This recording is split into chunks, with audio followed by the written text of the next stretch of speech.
Acragas Calcio, dopo la trasferta di domenica scorsa a Matera, in attesa del Melfi all'Esseneto domenica prossima, le interviste a Francesco Salandria e Guido Gomez, tratte da Osservatorio Acragas di Davide Sardo con Martina Attardo, che sarà in onda in replica questa sera giovedì 3 novembre su Teleacras alle ore 23:15.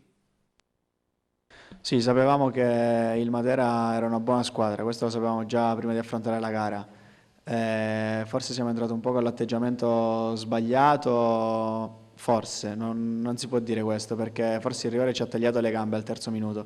Purtroppo, come ho detto, il rigore ci ha tagliato le gambe e quindi ci ha penalizzato su questo aspetto. Non abbiamo affrontato la gara forse come l'abbiamo affrontata contro il Foggia. Purtroppo abbiamo iniziato con il piede sbagliato, poi abbiamo regalato un primo tempo, però ripartiamo dal secondo tempo, che da lì dobbiamo ripartire, perché abbiamo fatto delle buone cose, abbiamo messo in difficoltà una squadra che sta in secondo posto in classifica.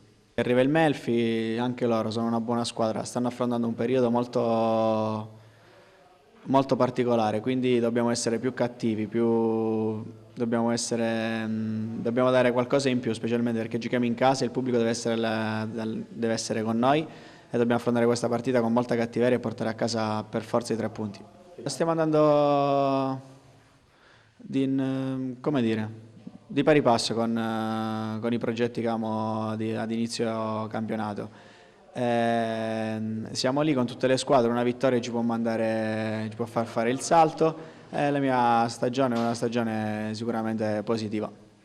Allora, per la partita di Matera abbiamo fatto un primo tempo brutto e il secondo tempo siamo andati in crescita e sono contento per il gol, ma abbiamo preso questa sconfitta e adesso ci dobbiamo rialzare domenica contro il Melfi, che per noi è una partita importantissima.